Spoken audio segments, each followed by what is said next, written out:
How many of you saw our little notice on Facebook or Meetup about this particular talk? A couple of you, I'm guessing, right? So what I talked a little bit about was inclusivity and the idea of needing a bigger container. And what happens a lot of the time is that we become unconscious, right, about what our container is. What exactly have we decided to put into our personal bucket? And then we forget that perhaps we've left a few things out. So the example I think I gave was sometime when I was 12 years old, I was on a soccer team. This is fictitious. I've never been on a sports team in my life, just so you know. But so anyway, on a soccer team, and consequence was all of my friends were soccer players. And then later on in life, 15 years old, I realized I just really like talking about soccer, and I watch soccer, and I am really into it. And so, now I've got more European friends because they're really into soccer, and I've got more Latin American friends because they're really into soccer. And before I know it, I realized all of my friends are actually soccer people. I didn't think about it at the time, but if I really isolated it and look at it, nobody's playing baseball.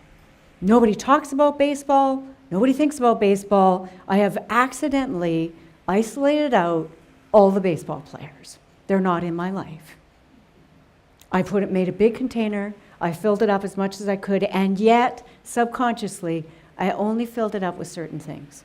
And so the result is that some other things are not part of my experience and part of my reality. I am perhaps not as inclusive as I otherwise could be. So there's another way of looking about it, because that's sort of the external, what am I creating in my external reality version of the story. But the other part of it is actually a much deeper part, which is kind of what Kelly alluded to in her lovely treatment. And that has to do with the inclusivity of ourselves. So now we get into, so what parts of ourselves are we acknowledging? What parts of ourselves are we compassionate about? What parts of ourselves do we like to include? And what parts of ourselves do we like to, do that to and not include? So I had a little bit of an experience with that today, just so you know. In fact, it was more than a little bit of an experience. It was quite a large experience, to the point where I showed up and I was a bit teary-eyed, because at the moment I'm going through a challenge with my mom's illness. And there are certain things that are attached to that are triggering me, as they like to say, around, illness, older age, being there with somebody. How can I be there for somebody who lives so far away and help them with illness and going into hospital and surgery and all those lovely things that happen to people as they go along? And how do I stay in integrity with myself? And, there's that ugly part over there. Well, I don't really want to include that ugly part. Well, how do I heal that ugly part if I don't actually acknowledge it in the first place and include it as part of my container of all of who I am? So I need a bigger container to sort of say, this too is me, and now I need to figure out, how do I embrace that and change the way I want to be with that? Or not change the way I want to be with that. Maybe I want to just stay here. Maybe it's around boundary issues. Maybe it's around acceptance. Maybe it's, but look at it. Look at those parts of me that are making me uncomfortable. And so what I love about this space here, and what we try our best to do here, is create a space that has a community where I'm having a weird day, you're having a weird day, you're having a weird day, any one of us, and we can say, right, that's okay, that's human. Would you like to transition out of that? Would you like to have a different kind of experience with that? So in the matter of, I'd say 60, 75 minutes, I've gone from teary-eyed to actually feeling pretty darn good. I think that's great. 75 minutes? That's pretty good. And it doesn't feel It doesn't feel fake. I tapped into something that is a little bit deeper and reminded me that I'm at choice. I can do something different here. I can look at it differently. And it's not zooming myself. My mother's situation hasn't changed. The fact that I've got a whole bunch of complicated things that I've got to manage in the next 3 weeks, that maybe the timing isn't great, has not changed. The fact that, money is going to be spent that I really hadn't planned for, that's not changing, right? None of those things are going to change. But my decision around who I want to be within the context of all of that is changing. Won't go so far as to say totally change. We'll see what I look like tomorrow morning. But in this moment, we're having progress, right? Progress is really great and curative. So I want to think a little bit more about this idea of inclusivity. And what I want to look at is, why is that such an important principle for this particular philosophy? And it actually is one of our foundational principles. So if you look at inclusivity from a Canadian standpoint, it's kind of one of our favorite things, right? We talk about multiculturalism. That's all about not the melting pot. We're not asking anybody to give up who they are. We want them to embrace who they are and allow for that and still be Canadian, right? So bigger container. We're a big enough place that we have a bigger container. Pride is coming up. That's another great one, right? Everybody wants to get behind Pride. All the banks want to get behind Pride. All the companies want to get behind Pride. Our Prime Minister, our Mayor, everybody wants to get behind that. And why is that? Because that too is a demonstration of a larger container. So by talking about these things, we get to sort of look at it and say, can we make our container a little bit bigger so that we can include refugees from Syria? You could see how it just keeps going on and on. The container gets bigger.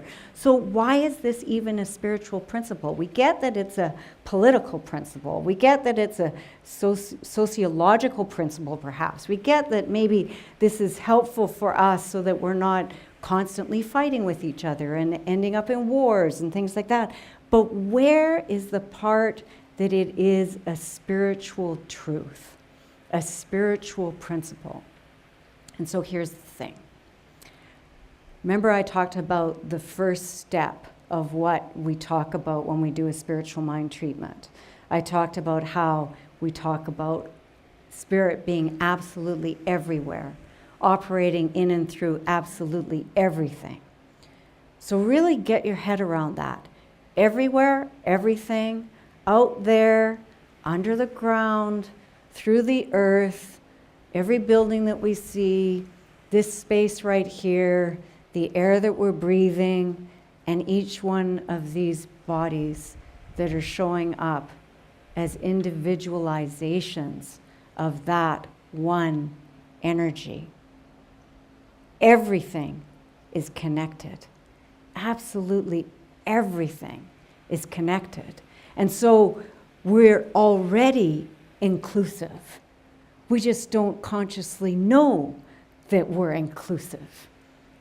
The idea is that we need to remind ourselves about what spirit is so that we can start to see spirit everywhere, because it already is. It is the essence of who we already are.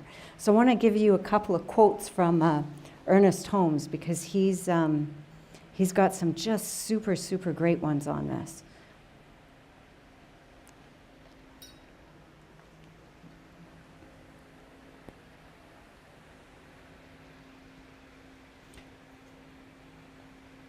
Unity does not mean uniformity.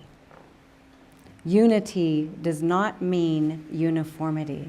So we are all united, but we don't need to be exactly the same. And in fact, the whole idea of what spirit is, and probably this entire construct, would fall apart if everything was the same. It would not continue to have that essence of spirit that continues to grow and expand and increase and on and on and on, which is also a physics principle, but because I'm not really good at science, I won't go into that. But for those of you who are good at science, you can tell that there is like this ongoingness that continues to happen, right? I'm going to give you another one that he says that's really, really great here. I've just got to scroll down to find it. This mind, which is universal, will never be any less than universal. It will never be individual, but it will be individualized. So when we are using our mind, when we're using our consciousness, we are using an individualized experience or expression of that huge one mind. So I can have a form that says, here's how you create architecture is great, right? There's sort of architectural principles, or engineering's a really good one. Actually, think about engineering and architecture. So engineering's all structural, all about how does this get built, how is that going to work? You can apply it to, software engineering. It's the same kind of thing, all about structure. But design, now we're getting into the individualized, right? So you build the bridge, you have to follow certain principles in order for that bridge to get built, but you add the design element, and now you've got the individualized expression happening within the context of that. So same thing with all these buildings, exactly the same idea. Certain principles, physics principles have to be applied, and then we have our individualized expression of it. So he says the wave in the ocean will never be a wave by itself. It will be the ocean as a wave. So we are all those individualized drops of water within that big ocean. We are all individualized waves within that big ocean. So the idea that we need to be open about the diversity and be inclusive about it is actually giving us the opportunity to allow spirit in to our lives. If we start carving off parts of ourselves, carving off parts of the external world, whether it's our internal world or it's the external world, we're not really letting all of spirit in to our living experience. Are you guys following me? Yeah? Okay, good. That makes me happy. So one of the things that we can look at is sort of going in deeper. As I mentioned, we can go in a little bit deeper and start to figure out, so getting curious. What is it about myself that's really unique? When I'm having a challenge, what is it about myself that is actually calling on a unique expression that continues to allow me to grow? So if I'm having a negative experience, we'll just go back to my 75 minutes ago, right? Or thereabouts. I knew it wasn't right. There was nothing wrong with it. But I knew that it wasn't in keeping with spirit because I was shrinking from it, right? I was feeling smaller. I was feeling confined. I was feeling trapped. I was feeling stuck. I was feeling, et cetera, et cetera. Well, that's not a growth principle. That's not what is required in order for me to move forward. That's not what spirit requires in order for things to move forward. So I need to look at that and then start to sort of examine what about this would allow me to have a bigger expression of who I am. Where can I find that? What is this trying to tell me about what I do need and what I do want? So again, that getting curious piece about what we are. So what I'd like to do is I just want to give you a little bit of a first exercise. We're going to do a couple of little exercises here.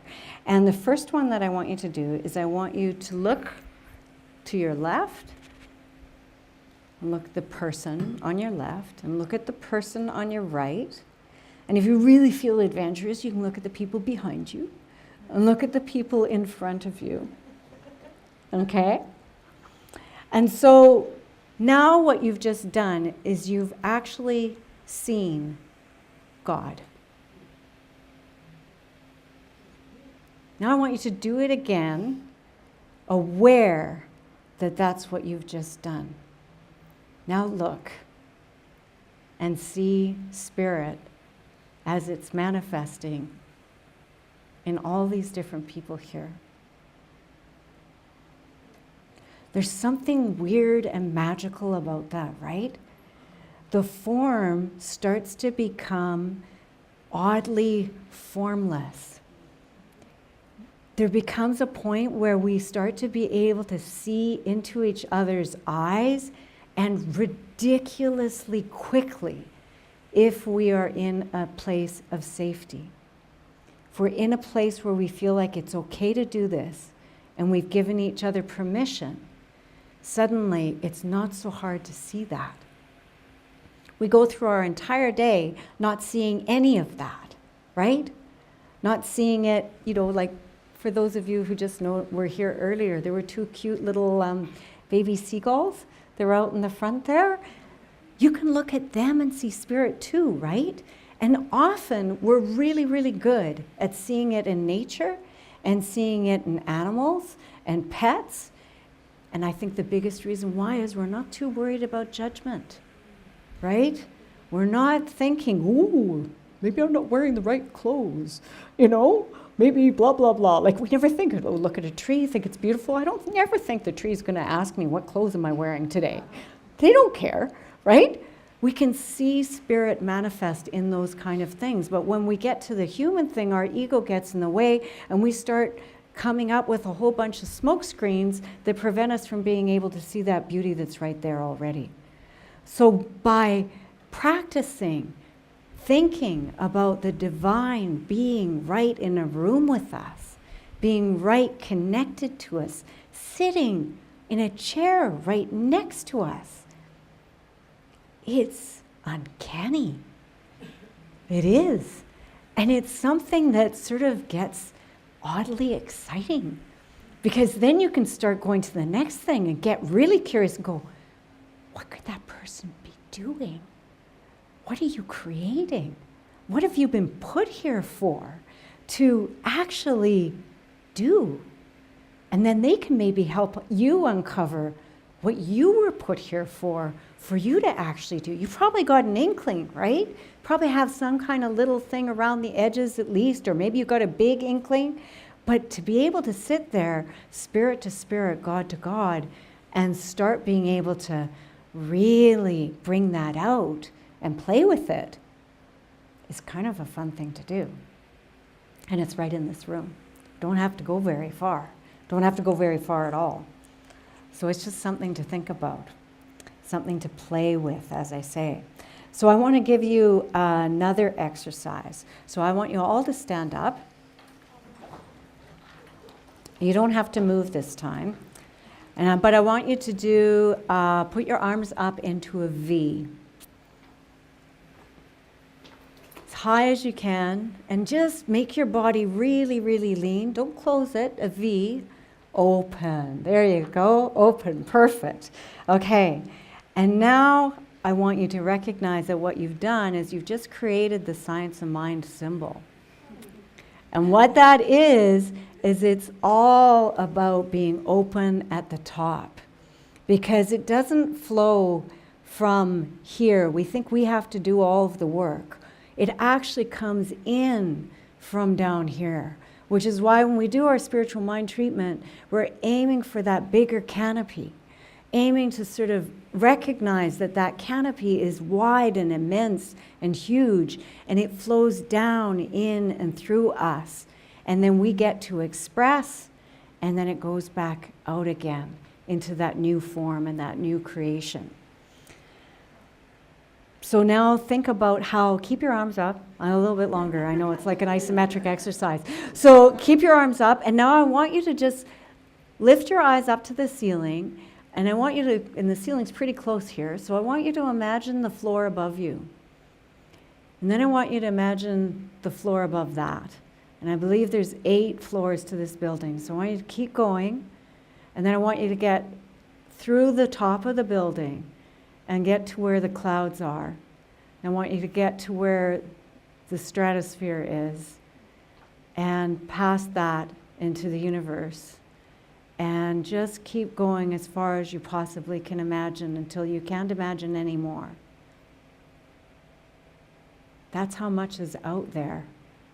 We get so caught up in our own little tiny world, we forget how much is there. So see what you can bring down with you, and then you can put your arms down and sit down.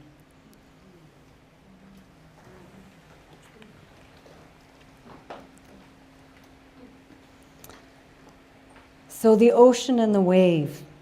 Now the other thing is that life as we know it right here has really put this stamp of individuality on us. And I've got a couple of images that I want to give you an idea.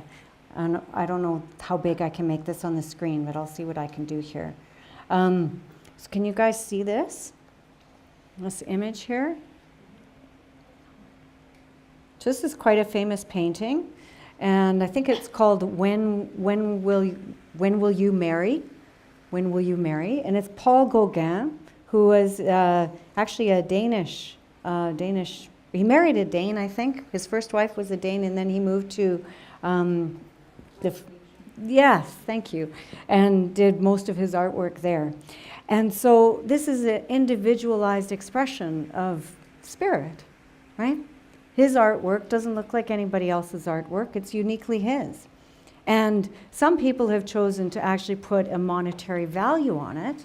And in this case, within the last year and a half or so, this had a monetary value of $300 million. Just saying. Just saying. So now here's another example of the individualized expression. So this is Paul Cézanne. And this is his image, the card players. You can see again, very different style. And, you know, somebody put a price tag on his art as well. And I think that one was around 200 million. Now, it doesn't matter whether you happen to agree with the value or not. It's not about that. It's just about starting to see how we value individual expression and how sometimes we forget to value our own individual expression, and how much risk, that's what I always think about with artists took to actually create the individualized expression. They weren't doing what everybody else was doing. If they were doing what everybody else was doing, if they were doing paint by number, we probably wouldn't be looking at it, right? It would just be another example of somebody else's idea of what art was. And so here's another one. Whoops, I don't know why I did that. And this one, I've actually seen this one in live at an art gallery. So this is Jackson Pollock. Jackson Pollock number 5, no less. And I can tell you that when I saw this in a nice little tiny picture like this, I thought, wow, anybody can do that. I don't get it. It's just like kids can do that.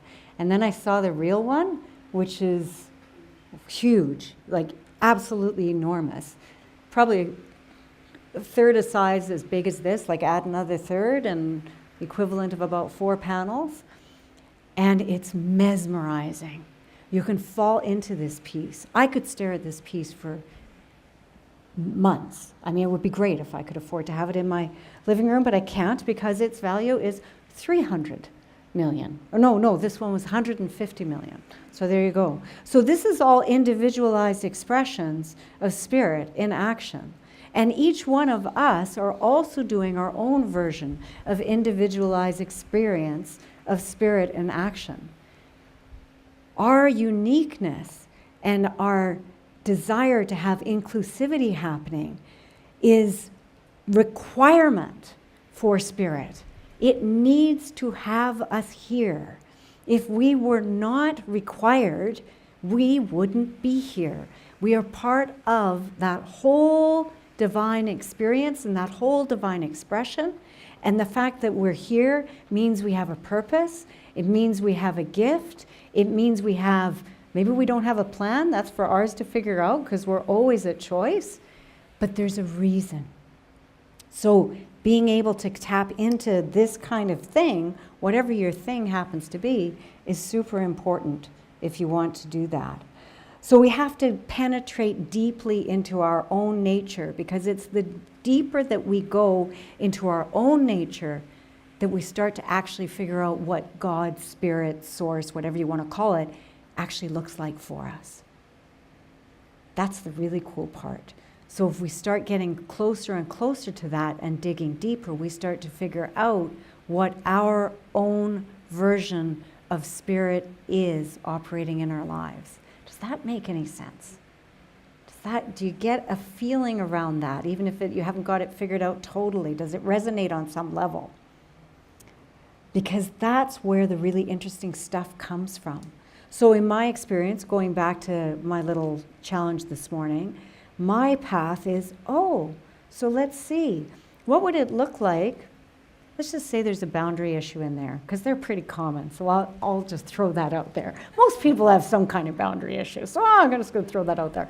So what if I actually started to create a boundary? What if I said, in a really loving way, I just need to do this for 20 minutes. I'm going to go meditate for 20 minutes. I know we're spending all of our time together. I know that you're uncomfortable with my spiritual practice, and this, by the way, is a true story. But you know what? This is what I need to do for me, and I'm asking for 20 minutes. So I'm going to do that, and when I finish doing that, I'll be in a better place to be in service to you.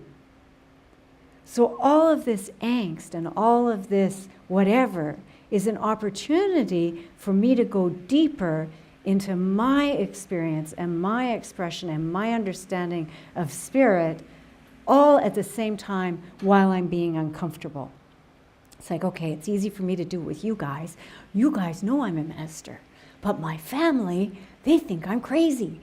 So I have a hard time being who I am in the midst of my own family. And interestingly, most of us have a hard time being who we are in the midst of our own family. So where is the work for us to do? What are these signposts that are being given to us? And mine are going to be different from yours. They're going to be completely different. So I get to sort of move into that space and go, interesting. Now I get to go deeper. You're asking me to go deeper. You're asking me to just get ever so more intimate with that part that I know is good for me. And that's not being selfish. That's actually honoring. Because if I can do it in a loving way, then there's a different opportunity. So maybe, my loving way is, I'm just going to go for a walk. I do a walking meditation. Or maybe my loving way is, you know what, I'm going to go down and grab us both a really nice cup of coffee. And I do a walking meditation, and I don't even mention that, because maybe that's a trigger for somebody else. But I know what I'm doing. I know what I'm doing for me and for my experience and my expression of spirit in my life. It's tiny. But you start adding up little things like that, and you get a much bigger package. You get a bigger idea of what it means to step into ourselves, who we really are, as opposed to who we've allowed other people to think we are, or who I've allowed myself to think I am. And if that doesn't work, I get to change my mind. Right? I have all that power. I can do that too. I can do that too. But we get to figure that out. And then when we get closer to giving ourselves permission for revealing who spirit is for ourselves, how much permission do you think we will give to others to be who they are? That's the beauty, right? Now I'm creating more room for God to show up in you. And I'm creating more room for God to show up in you and God to show up in you, because I know it's there. I have no question that it's there, and I create more space and opportunity for that to be there, and I receive it from that loving place. I receive that person and that individual into my life from that loving place, so that then I'm able to return it back again. And now you've got a beautiful virtuous circle that's happening instead of, conflict, right? Which never really gets any better. It just gets more conflict, right? With ourselves, with others, however that looks. So we really are the masterpiece of our own expression. We're in this process, this creative co-creation with ourselves, where we're creating our own masterpiece in whatever form that chooses to look like. And by being able to do that and getting curious about that process, we get to sort of see it form. We get to see it blossom. We get to see it show up. We get to play with it. So I want to just go back to the ocean again, because I really thought this was just a great quote. And this came from one of the ministers in Dallas. And she says, the ocean, so think about that beautiful ocean with the wave and all the rest of that, or think about those nice little seagulls, or pick any nature thing that you really, really love. The ocean does not deny, it doesn't reject, it doesn't hate, and it doesn't even judge any of its waves. It just doesn't. It just lets the waves be. So we are that divine essence, and it flows through us to others, and then back again. But I love that idea of waves not, or ocean not judging its waves. Like, what a weird idea is that, right? So that's what we have our work to do, is to not judge the other waves that are in this vast ocean, and not judge ourselves when we're in the midst of our own inner wave. And I think I've got one more exercise. I'm just trying to find it because I might have not put it in the order up. Okay, so just to drive it home, I'm going to get you stand up, do that V again. But I'm not going to make you stand up and do it for quite so long this time. So you've already got the idea about the symbol. You got the idea that you're bringing all of that energy into you, right? And so what I want you to recognize is this body that you have right now, this body that is you, is God has taken on this form. This form that is you right now is a reflection of that divine God. You literally embody it. You literally embody it. So now you can sit down on your God body. On your God body. Yeah, yeah. So the last thing I want to do is I want to give yourself a little bit of homework. So this week, I'm going to ask you to recognize and remember that you are this divine whole. If you forget, I don't know, you could do the peace sign, right? That's a V. I'm thinking of subtle ways you can do it in the office, right? Just to remind yourself, write a little V down.